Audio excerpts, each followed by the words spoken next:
جو عرب کے لوگوں کی آنکھوں کا تارا ہے، جسے سب لوگ سر پہ اٹھائے ہوئے ہیں، صادق اور امین کہتے ہیں، اس کی مثالیں دیتے ہیں، اس کے فیصلوں کا احترام کرتے ہیں، اور وہ اس خاندان سے جو خانہ کعبے کا متولی بھی ہے، انہوں نے زیادہ سے زیادہ کیا سوچا ہوگا میرے ساتھ کیا کر لیں گے؟ زیادہ زیادہ مسجد میں آنے میں پابندی لگا دیں گے، شہر بدر کر دینا، قتل کے فتوے جاری کر دینا، یہ تو نبی علیہ السلام نے سوچا بھی نہیں تھا۔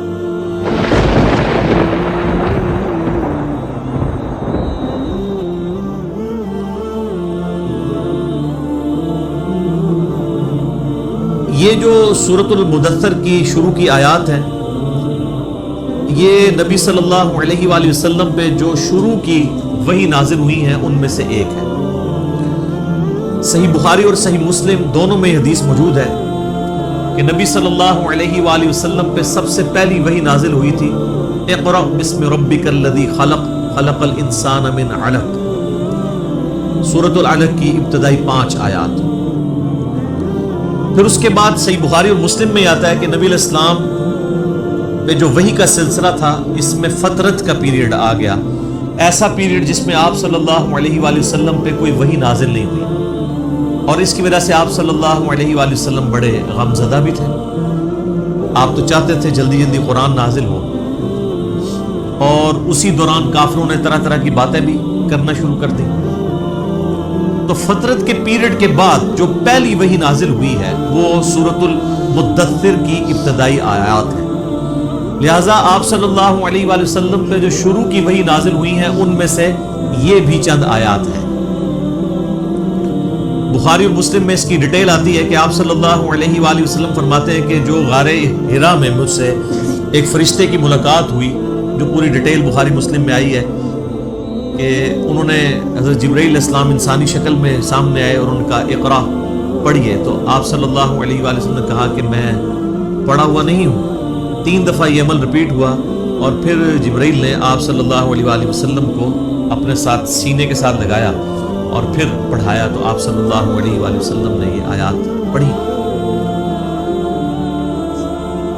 بخاری اور مسلم میں یہ حدیث ملتی ہے کہ آپ علیہ السلام فرماتے ہیں کہ غار حرا میں جو مجھ پہ فرشتہ نازل ہوا تھا،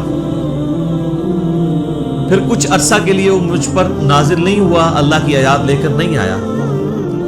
ایک دن اچانک میں نے یہ آبزرو کیا کہ مجھے کوئی شخص پکار رہا ہے، تو جب میں نے نگاہ اٹھا کر اوپر دیکھا تو پورے افق کے اوپر وہی فرشتہ چھایا ہوا تھا۔ اب ظاہر ہے کہ نبی علیہ السلام کے اوپر ایک دہشت طاری ہوگی، ایک انسان کے لیے تو یہ بڑا عجیب و غریب منظر ہے نا، کہ جہاں تک آپ کو منظر نظر آ رہا ہے کہ بندہ آپ کو اوپر نظر آ رہا ہے اور وہ آپ کو پکار رہے ہیں۔ تو آپ علیہ السلام، بخاری مسلم کے الفاظ ہیں کہ دہشت کے مارے گر پڑے، اور پھر آپ صلی اللہ علیہ وآلہ وسلم واپس آئے اپنے گھر اور سیدہ خدیجہ سے کہا کہ مجھے کمبل اڑا دو۔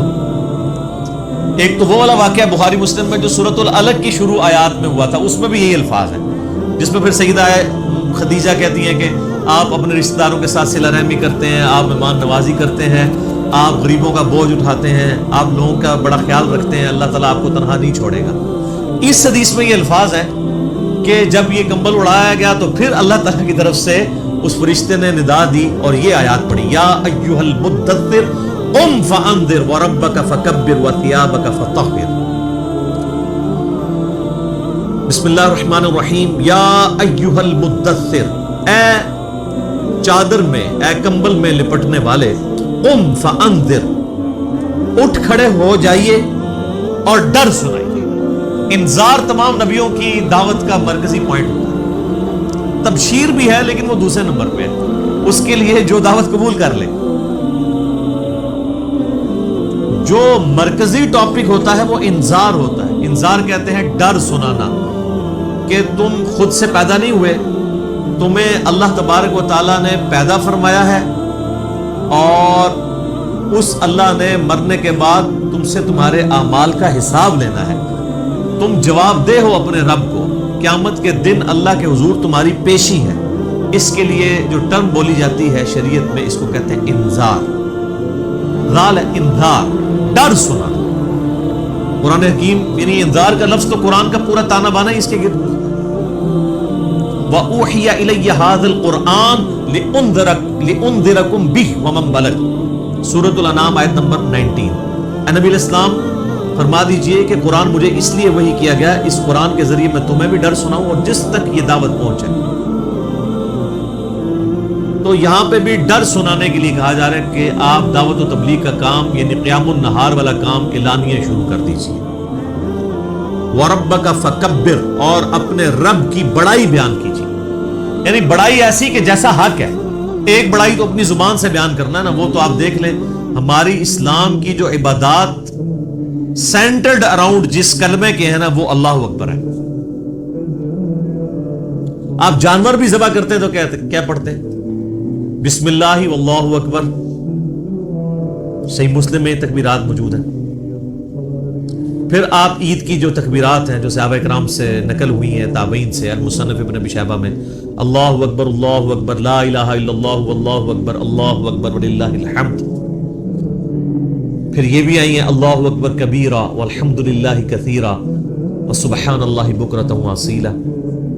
پھر سر جو آپ 5 وقت نماز پڑھتے ہیں، 17 فرض رکھتے پڑھتے ہیں، ہر رکعت میں جو انتقال ہے ایک رکن سے دوسرے رکن میں وہ تکبیر کے ساتھ ہے، سوائے رکوع سے اٹھتے وقت سمیع اللہ لمن حمدہ، باقی سب تکبیرات ہیں۔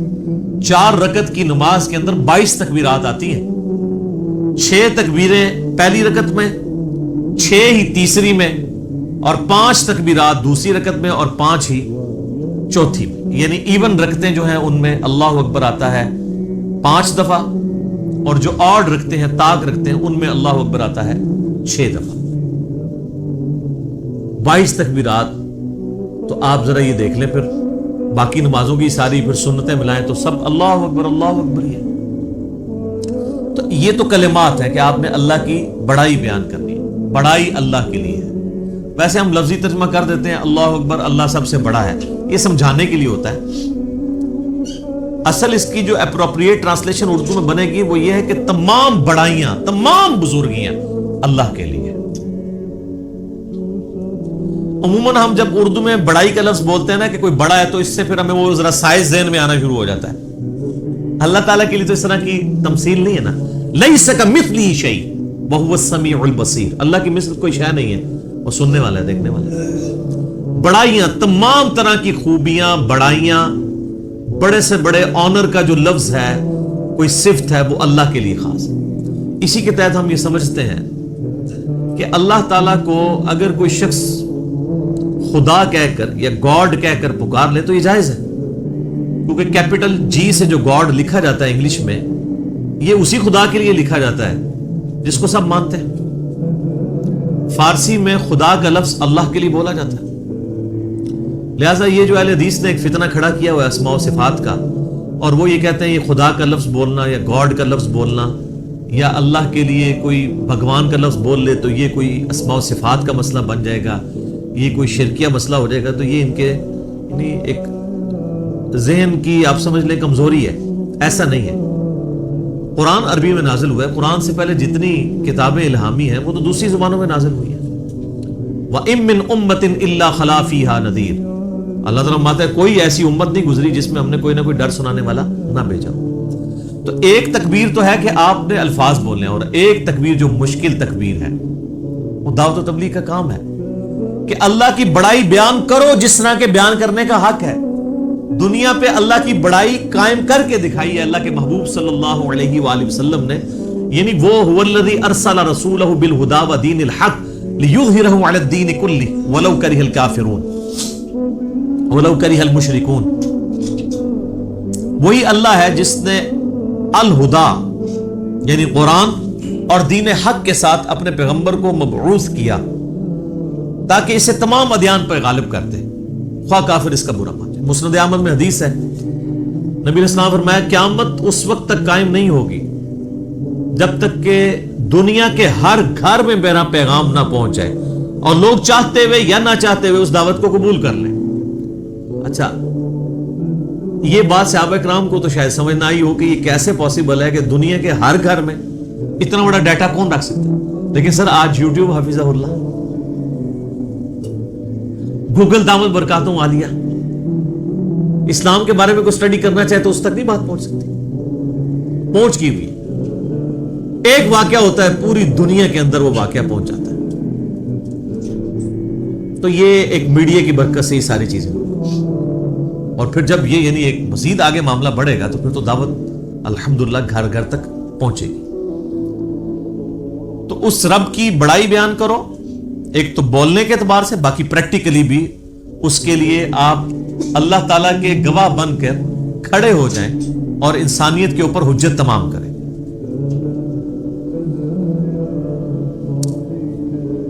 جامعہ ترمذی میں ایک حدیث موجود ہے، دلائل النبوہ امام بیہقی کی کتاب میں موجود ہے صحیح سند کے ساتھ، اور مشکات المصابیح کی 3 جلد کے اندر بھی آپ کو مل جائے گی. سیدنا جابر بن عبداللہ رضی اللہ تعالیٰ عنہ پوچھتے ہیں نبی علیہ السلام سے، اے اللہ کے محبوب صلی اللہ علیہ وآلہ وسلم، آپ پر نبوت کب واجب ہوئی، آپ کب نبی بنائے گئے؟ تو آپ صلی اللہ علیہ وآلہ وسلم نے فرمایا، میں اللہ کے ہاں اس وقت بھی خاتم النبیین لکھا ہوا تھا جبکہ آدم علیہ السلام ابھی روح اور جسم کے درمیان تھے. ایک روایت میں آتا ہے کہ آدم علیہ السلام ابھی مٹی اور پانی کے درمیان تھے، میں اللہ کے علم میں اس وقت بھی خاتم النبیین لکھا ہوا تھا. ظاہر اللہ کے ڈیوائن نالج میں تو تھا. میں دعائے ابراہیم ہوں، میں عیسیٰ کی بشارت ہوں، میں اپنی ماں کا وہ خواب ہوں جو انہوں نے پیدائش کے وقت دیکھا جب میری پیدائش ہوئی، کہ ان کے لیے ایک ایسا نور ظاہر ہوا جس سے شام کے محلات بھی روشن ہو گئے ان پر. یعنی نبی علیہ السلام کی پیدائش کے وقت آپ علیہ السلام کی والدہ کو خواب کے ذریعے بشارت دی گئی کہ آپ سے جو بچہ پیدا ہونے والا ہے اس کی حکومت بالآخر رومن امپائر کے اوپر بھی حاوی ہو جائے گی. اور پھر لوگوں نے دیکھا. تو لیکن یہ جو ہم جس نبوت کے یعنی مبعوث ہونے کا ذکر کر رہے ہیں وہ نبی علیہ السلام کی مبارک زندگی کے 40ویں سال کے بعد کا معاملہ ہے. آپ علیہ السلام پیدائشی طور پر پیغمبر تھے لیکن مبعوث نہیں ہوئے تھے، اللہ کی طرف سے آپ کی بعثت نہیں ہوئی تھی. اللہ کی حفاظت میں ضرور تھے، نبی تو اللہ کی حفاظت میں ہوتا ہے، لیکن نبی کو یہ خود نہیں پتا ہوتا کہ میں اللہ کا پیغمبر ہوں جب تک کہ اللہ اسے مبعوث نہ کرتا. سورہ شورى میں واضح ہے، ما کنت تدری ما الکتاب ولا الایمان. اے نبی، قرآن کے نزول سے پہلے نہ تو آپ کتاب سے واقف تھے اور نہ ایمان کی تفصیلات کو جانتے تھے، بلکہ اللہ نے اس کتاب کو آپ کے لیے ہدایت کا ذریعہ بنایا. وَإِنَّكَ لَتَهْدِي إِلَىٰ صِرَاطٍ مُسْتَقِيمٍ، اور اب آپ بھی لوگوں کو سیدھے راستے کی طرف بلاتے ہیں. حتیٰ کہ صحیح بخاری میں سیدنا ابو بکر الصدیق رضی اللہ تعالیٰ عنہ کا ایک بڑا خطرناک قسم کا خطبہ موجود ہے. خطرناک میں اس لیے کہہ رہا ہوں کہ پاکستان میں 295C لگی ہوئی ہے، ورنہ حضرت ابو بکر میں فٹ کر دیتے ہیں. جو انہوں نے ڈاکٹرائن بتائی ہوئی ہے، صحیح بخاری میں خطبہ موجود ہے. میرا ایک یوٹیوب پہ کلپ بھی ہے، صحیح اور بخاری اور مسلم سے قرآن کے فضائل پہ 8 احادیث. اس میں نے یہ حدیث بتائی تھی کہ سیدنا ابو بکر جب خلیفہ بنے رضی اللہ تعالیٰ عنہ علیہ السلام، تو انہوں نے جب پہلا خطبہ دیا تو اس میں ان کے الفاظ ہیں کہ اللہ تعالیٰ نے محمد صلی اللہ علیہ وآلہ وسلم کو اس کتاب کے ذریعے ہدایت دی. ذرا الفاظ سننے، محمد کو اللہ نے اس کتاب کے ذریعے ہدایت دی اور اب تم نے یہ کتاب کا پیغام ان کی امت تک آگے پہنچانا ہے. شکر ہے ادھر کوئی کھڑا نہیں ہو گیا کہ یار امیر المومنین یہ آپ کیا کہہ رہے ہیں، نبی علیہ السلام پہلے گمراہ تھے. نعوذ باللہ، گمراہ نہیں تھے، لیکن آپ کی ہدایت ڈیٹم لیول کی تھی، بنیادی تفصیلات نہیں تھی اس میں. قرآن میں وَوَجَدَكَ ضَالًّا فَهَدَىٰ، اے نبی آپ کو ہم نے اپنی محبت میں حق کی تلاش میں خود رفتہ پایا تو منزل مقصود تک پہنچاتی ہے. یہ گمراہی والا ترجمہ تو غلط کیا ہے، اس کے اوپر جو بریلوی گرفت کرتے ہیں نا اہل حدیث اور دیوبند کی، وہ ٹھیک کرتے ہیں. ضال کا مطلب نبی علیہ السلام کے لیے گمراہی نہیں ہوگا. ضال کا ایک مطلب کسی کی محبت میں ڈوبنا بھی ہوتا ہے. جیسا کہ یوسف علیہ السلام کے بھائیوں نے اپنے والد کے بارے میں کیا کہا تھا، ان ابانا لفی ضلال مبین، ہمارے ابا جان تو اس بیٹے کی محبت میں ڈوب چکے ہیں. وہ یہ تو نہیں کہہ رہے ہمارا ابا گمراہ ہو گیا ہے، وہ یہ کہہ رہے تھے کہ یہ اس ایک بیٹے کی محبت میں ڈوبا ہوا ہے, ہمیں بھی ذرا توجہ دے. تو یہ ووجدہ کا ضالًا فہدیٰ, اس کا ترجمہ جو ہے وہ احمد بریلوی صاحب نے ٹھیک کیا ہے کہ تمہیں اپنی محبت میں خود رفتہ پایا تو منزل مقصود تک پہنچا دیا. تو قرآن کے ذریعے اللہ تعالیٰ نے آپ علیہ السلام کی ہدایت کو کامل کیا. تو نبی پیدائشی طور پر نبی ہوتا ہے, لیکن اسے پتہ نہیں ہوتا جب تک مبعوث نہ ہو جائے. ورنہ تو بخاری مسلم میں جو حدیث آتی ہے کہ نبی علیہ السلام کو جب پہلی دفعہ فرشتہ نظر آیا تو آپ کی حالت جو ہوئی ہے, مطلب آپ تو خوش ہو جاتے کہ میں 40 سال سے انتظار کر رہا تھا, شکر ہے تو آ گیا. الٹا آپ علیہ السلام پریشان ہو گئے. حتیٰ کہ بخاری مسلم کے الفاظ ہیں, سیدہ خدیجہ سلام اللہ علیہا ان کو اپنے کزن ورقہ ابن نوفل کے پاس لے گئی. انہوں نے جب نبی علیہ السلام کی کنڈیشن سنی, وہ نابینا ہو چکے تھے, انہوں نے کہا یہ تو وہی لگتی ہے, وہی والی وہی کہ موسیٰ علیہ السلام پہ نازل ہوئی تھی. تو پھر انہوں نے کہا کہ عنقریب آپ کی قوم آپ کو نکال دے گی یہاں سے. ہائے ہائے ہائے ہائے ہائے. نبی علیہ السلام نے کہا کہ میری قوم مجھے یہاں سے نکال دے گی, یہ تو مجھ سے بڑی محبت کرتے ہیں.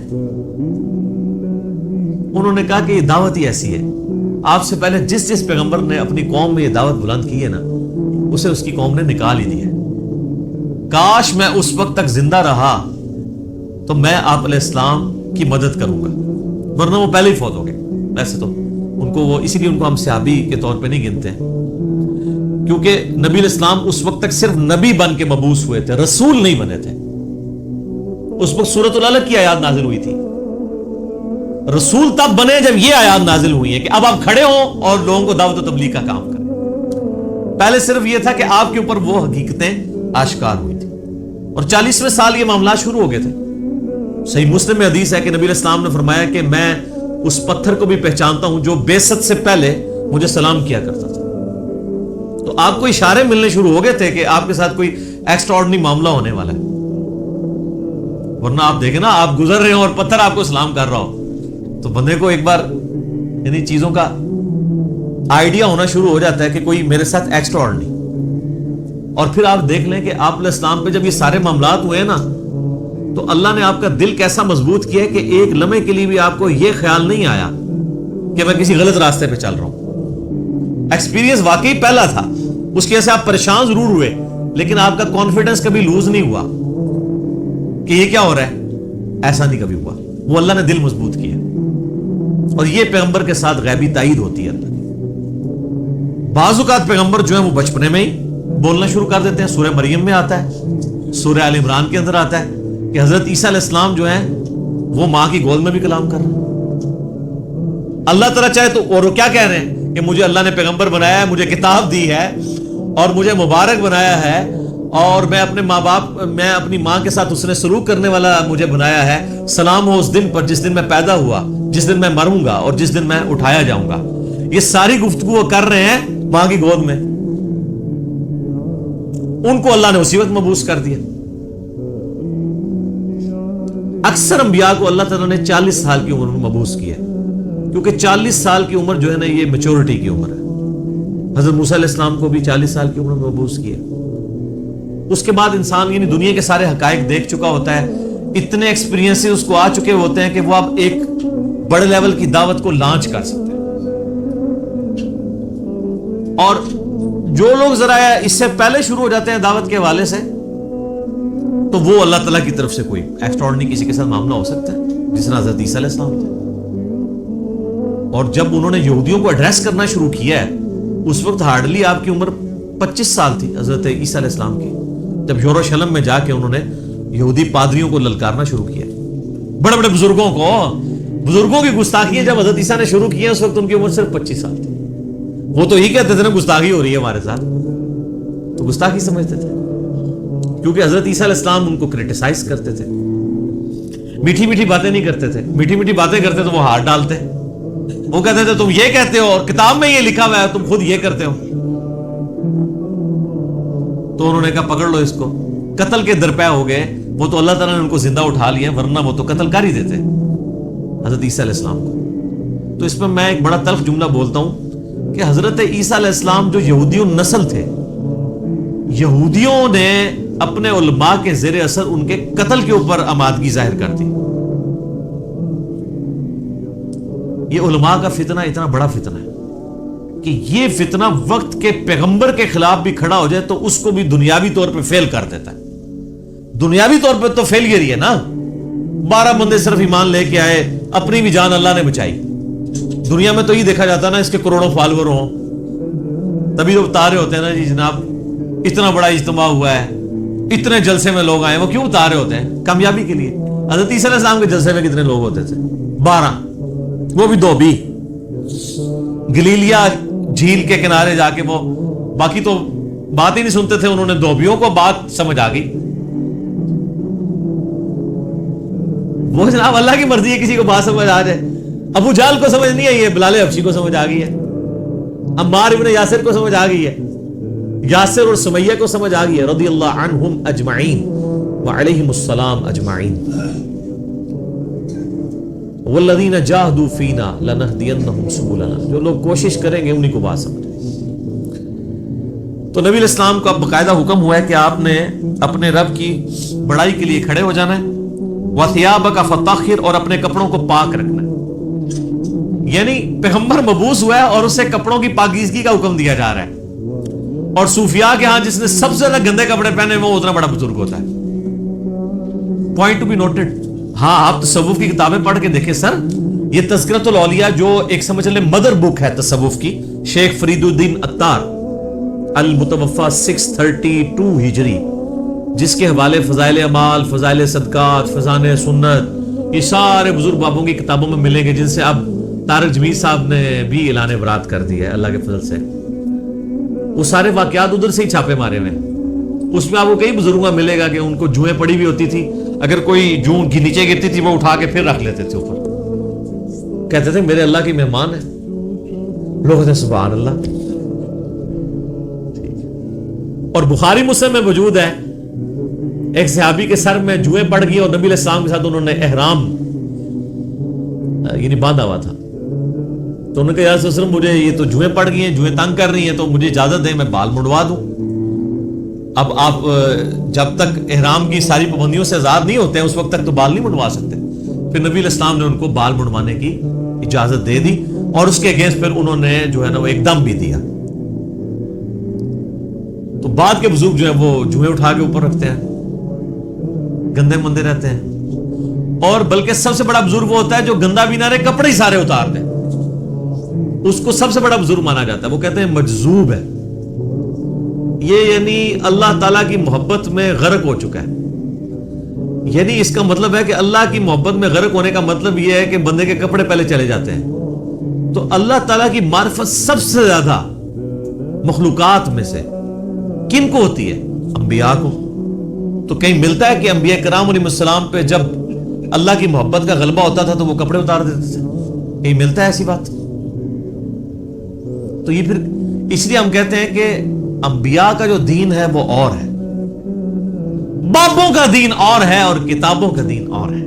یہ بابوں کا دین ہے اور کتابوں کا دین وہ ہے جو صحیح سند کے ساتھ صحابہ اکرام اہل بیت کے ذریعے اور بعد میں محدثین کے ذریعے دین ہم تک پہنچے.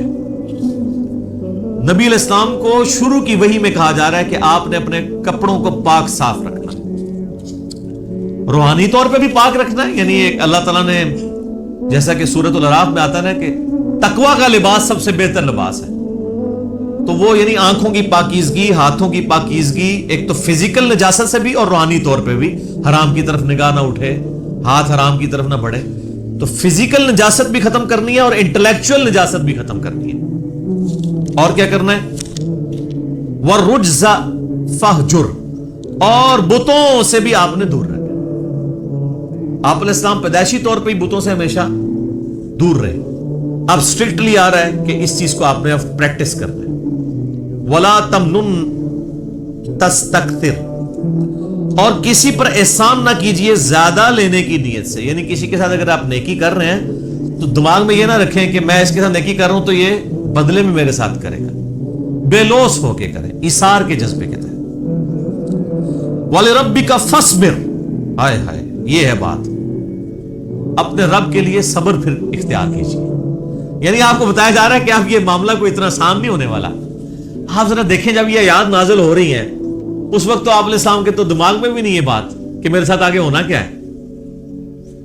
ایک شخص جو عرب کے لوگوں کی آنکھوں کا تارا ہے, جسے سب لوگ سر پہ اٹھائے ہوئے ہیں, صادق اور امین کہتے ہیں, اس کی مثالیں دیتے ہیں, اس کے فیصلوں کا احترام کرتے ہیں, اور وہ اس خاندان سے ہے جو خانہ کعبے کا متولی بھی ہے. انہوں نے زیادہ سے زیادہ کیا سوچا ہوگا میرے ساتھ کیا کر لیں گے؟ زیادہ زیادہ مسجد میں آنے میں پابندی لگا دیں گے نا. شہر بدر کر دینا, قتل کے فتوے جاری کر دینا, یہ تو نبی علیہ السلام نے سوچا بھی نہیں تھا کبھی. اب یہ جب یہ آیات نازل ہو رہی ہے کہ آپ نے صبر کا دامن نہیں چھوڑنا, اللہ کو پتا ہے میں نے کرنا کیا ہے اپنے نبی کے ساتھ. ظاہر ہے وہ تو اللہ تعالیٰ فرماتا ہے کہ ہم نے قرآن پاک میں مضمون کئی جگہ ہے کہ ہم نے تمام نبیوں کے مخالفین جن و انس میں سے اٹھائے ہیں. اللہ تعالیٰ کہتے ہیں ہم نے اٹھائے. مراد یہ کہ جب اٹھتے ہیں تو ہم انہیں اٹھنا دیتے ہیں تاکہ یہ کشاکش ہوگی تو پھر حق اور باطل کی کشاکش کے بعد پھر سچائی کی چاشنی فیل ہوتی ہے نا. اگر پیاس ہی نہ ہو تو ٹھنڈے پانی کی قدر کیا آئے گی؟ تو اللہ تبارک و تعالیٰ نے اپنے نبی کو بھی ان آزمائشوں سے گزارا ہے. انڈیویجول آپ علیہ السلام پہ بھی بہت آزمائشیں آئی اور اجتماعی طور پہ صحابہ اور اہل بیت پہ بھی آئی ہیں. لیکن جب یہ آیات نازل ہو رہی ہیں تو اب آپ یہ سمجھ لیں کہ یہ ابھی آپ علیہ السلام کے یعنی جو بخاری مسلم میں آتا ہے کہ آپ کے پیٹھ کے اوپر اوجڑی رکھی گئی اور آپ اٹھ نہیں سکے, یہ واقعہ نہیں ہوا. آپ کے گلے کے اندر صحیح بخاری مسلم میں آتا ہے کہ وہ ڈالا گیا کپڑا اور اتنی زور سے دبایا گیا کہ قریب تھا کہ آنکھیں ابل آتی. یہ واقعہ نہیں ہوا. طائف کا واقعہ نہیں ہوا کہ جس میں پتھر اتنے مارے گئے کہ مبارک خون سے جوتیاں بھی بھر گئی. یہ واقعہ نہیں ہوا. پھر قتل کے فتوے کے رات کے وقت سیدنا ابوبکر کو ساتھ لے کے اور مولا علی کو اپنے بستر پہ لٹا کے آپ علیہ السلام ہجرت کے لیے نکل گئے. یہ واقعہ بھی نہیں ابھی ہوا. اور سر پر مدینے میں تو لائف ہی پوری ڈائنامک, جاتے ہی یہودی متھے مارے لگ گئے, جا کے منافقین اوپر سے کلمہ پڑھ لیا, پیچھے سے وہ یعنی جڑیں کاٹتے رہے. پھر غزوہ بدر میں جو کچھ ہوا, احد میں تو نبی علیہ السلام کے دانت بھی شہید ہو گئے اور آپ کی شہادت کی خبر مشہور ہو گئی. اس قدر آپ کا خون بہہ گیا. خندق کے وہ موقع کے اوپر آپ علیہ السلام کو سخت سردیوں کی راتوں میں کس طریقے سے ایون صحابہ کہتے ہیں ٹوائلٹ جانا ہمارے لیے مشکل ہو جاتا تھا, سامنے سے تیر آگے لگ جاتا تھا. اس کے بعد پھر صلح حدیبیہ والی جو مشقت کاٹنی پڑی, اتنا پیدل سفر کر کے, پھر ایک پیس ٹریٹی کر کے واپس جانا پڑ گیا, عمرہ بھی نہیں کیا. پھر غزوہ خیبر والی جو ایک معاملہ آیا وہ کئی ہفتوں تک. اس کے بعد پھر فتح مکہ کے لیے 10,000 کے صحابہ کو کے لشکر کو لے کے نکلے رمضان کے مہینے کے اندر. ہم لوگ ادھر ایسی میں بیٹھے ہوئے, اور پھر ختم نہیں ہوا معاملہ. فوراً فتح مکہ کے 3-4 مہینے کے بعد قبیلہ حوازن کے ساتھ جو ہے وہ جنگ غزوہ حنین ہو گئی. 12,000 کا لشکر تھا. بس تکبر کے جملے نکل گئے کچھ اصحاب سے کہ ہم 313 تھے تو غالب آئے تھے, آج تو ہم ہے ہی بہت ہیں. تو قرآن کے الفاظ ہیں, اللہ تعالیٰ نے یقین کریں کہ اتنے سخت الفاظ کے اندر جسے کہتے ہیں نا میڑا مارتے ہوئے, تانا دیتے ہوئے بات کی ہے. اللہ نے فرمایا تم نے یہ بات کی, تمہیں تو کہنا چاہیے تھا اللہ کی مدد سے فتح ہوئی تھی. تو دیکھ لو جب تم نے یہ جملہ بولا تو دیکھو تمہیں راستہ بھی نہیں پھر ملا بھاگنے کا. 80 بندے بخاری مسلم میں آتا ہے نبی علیہ السلام کے ساتھ رہ گئے. صرف 12,000 میں سے 80 بندے, باقی سب بھاگ گئے. وہ سامنے سے تیر ہی ایسے لگے ان کو. وہ تیر کے بڑے ایکسپرٹ تھے قبیلہ حوازن کے لوگ. اور پھر پیرلل میں جناب اور رومن امپائر نے نبی علیہ السلام کا سفیر قتل کر دیا. آپ نے غزوہ موتا کے لیے جو ہے وہ وہاں بھی مہم روانہ کر دی زید ابن حارثہ کی سرکردگی میں, اتنے محاذوں کے اوپر پیرلل میں. اور پھر اس کے بعد غزوہ موتا کے بعد پھر وہ غزوہ تبوک کے لیے آپ علیہ السلام خود, جسے وہ جیش العسرہ کہا جاتا ہے, تنگی والا جو مارکا. تو اور آخری وقت بھی آپ کیا فرما رہے ہیں, آخری جو آپ آگے خطبہ دے رہے ہیں بخاری مسلم میں, وہ لشکر اسامہ بھیج رہے ہیں. اتنی مشکل لائف شروع سے لے کے اینڈ تک. اور یہ تو باہر کی لائف ہے جو اندر آپ کو تکلیفیں اٹھانی پڑ رہی ہیں. بیویاں کہہ رہی ہیں کہ جی اس طرح ہمارا گزارا نہیں ہوگا, پھر قرآن نازل ہو رہا ہے کہ نہیں اسی طرح گزارا کرو. تو کئی معاذوں کے اوپر اب یہ سارے معاذ اگر آپ کے ذہن میں ہو نا تو پھر آپ یہ آیت پڑھیں والی ربی کا فصبر, اے نبی علیہ السلام آپ نے اللہ کے لیے صبر کرنا ہے. ابھی تو بڑے بڑے مراحل آنے ہیں. فَإِذَا نُقِرَ فِي النَّاقُورِ, اور پھر جب سور پھونکا جائے گا, فَذَلِكَ يَوْمَئِذٍ يَوْمٌ عَسِيرٌ, تو وہ دن بڑا سخت ہوگا. عَلَى الْكَافِرِينَ غَيْرُ يَسِيرٌ, کافروں پر آسان نہیں ہوگا. ذَرْنِي وَمَنْ خَلَقْتُ وَحِيدًا,